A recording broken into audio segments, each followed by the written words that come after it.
હવે તમે માનો કે તમે એમ ના માનો, પરંતુ એ કમજોરી આપણી અંદર છે અને આપણે એ કમજોરીને છે એ સમજવા નથી માગતા.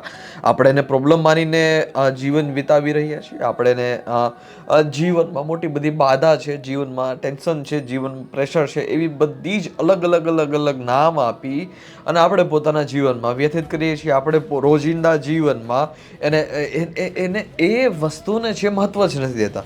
પહેલી વસ્તુ તો એ સમજવી જોઈએ કે આપણે સાધના કરવા નથી માંગતા. જ્યારે જ્યારે જીવનમાં આપણે સાધના કરતા હશું ત્યારે અનહદ માઇગ્રેન થશે, માથાનો દુખાવો અનહદ થશે, ડિપ્રેશનની સમસ્યા પણ આવશે, સ્ટ્રેસ પણ આવશે, નિંદર પણ આવશે. છતાં કામ જરૂરી હશે તો કામ સૌથી પહેલા કરવું જોશે, કેમ કે આ સમય છે સાધનાનો સમય છે. જે વ્યક્તિ સાધનાના સમયમાંથી પસાર થઈ જાય છે એક જીવનમાં નવી ઉપલબ્ધિ છે હાસિલ કરે છે. ભગવાન શ્રી રામે સૌથી પહેલા સાધનાને મહત્વ આપ્યું. કબીરજીએ સૌથી પહેલા સાધનાને મહત્વ આપ્યું. સ્વામી વિવેકાનંદને સૌથી પહેલા સાધનાને મહત્વ આપ્યું. ભગતસિંહે સૌથી પહેલા સાધનાને મહત્વ આપ્યું. સુભાષચંદ્ર બોઝે સૌથી પહેલા સાધનાને મહત્વ આપ્યું. માને જીવનમાં સાધના છે જરૂરી છે.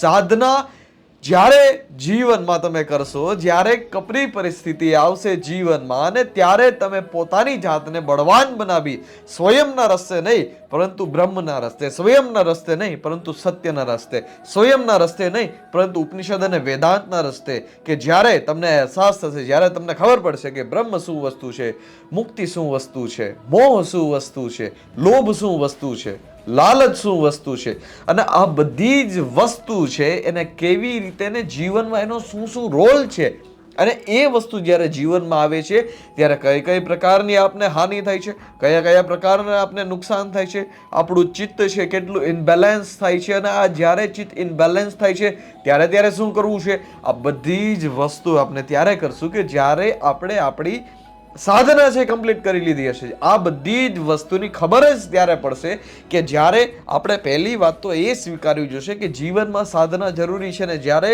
જીવનમાં સાધનાનો સમય હોય ત્યારે એ સમયમાંથી પસાર થવું જરૂરી છે. અને જો આપણે સાધનાના સમયમાંથી પસાર નથી થતા તો એટલું સમજી લેવાનું કે જેટલા પણ લોકો છે એ સાધનાના સમયમાંથી પસાર નથી થયા, માને સાધનાથી દૂર ભાગ્યા છીએ, એ બધા જ લોકોનું જીવન છે એકદમ કચરાની માફક એમને એમ પૂરું થઈ જાય છે અને જીવનમાં કોઈ પણ દરજ્જાનું શ્રેષ્ઠતમ કાર્ય નથી કરી શકતા. અને આ બધા જ લોકો છે હેરાન ને પરેશાન ને પોતાનું પૂરું જીવન પૂરું થઈ જાય છતાં અહીંની વાત અહીંયા કરવામાં અને નાના નાના નાના નાના મુદ્દામાં જ પોતાનું પૂરું જીવન છે એ બરબાદ કરી નાખે છે. જીવન છે લાખો વર્ષો પછી આપને મળે છે, એમાં કોઈ શંકાનું સ્થાન નથી. પાછો આપણો આને આ રૂપમાં મનુષ્ય જન્મ ક્યારે થશે કોને ખબર છે? તમને પણ નથી ખબર, મને પણ નથી ખબર. એટલે શ્રેષ્ઠતમ રીતે સમજી લેવાનું કે આ જન્મ છે, હવે આ જન્મ પહેલો જન્મ છે કે છેલ્લો જન્મ છે કોઈને ખબર નથી. એટલા માટે આ જન્મમાં શ્રેષ્ઠતમ ઊંચાઈ સુધી પહોંચવા માટે આપણે સાધના કરવી જોશે.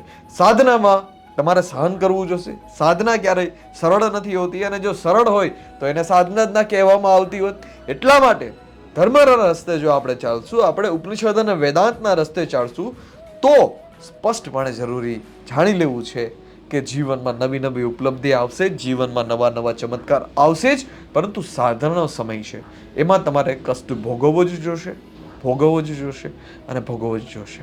એના સિવાય બીજો કોઈ પણ ઉપાય નથી. સાધના છે એને એક પ્રોબ્લેમ નહીં પરંતુ જીવનની એકદમ શ્રેષ્ઠતા તરીકે જોઈએ, ત્યારે કંઈક નવો રંગ આવશે, ત્યારે કંઈક નવી વાત બનશે.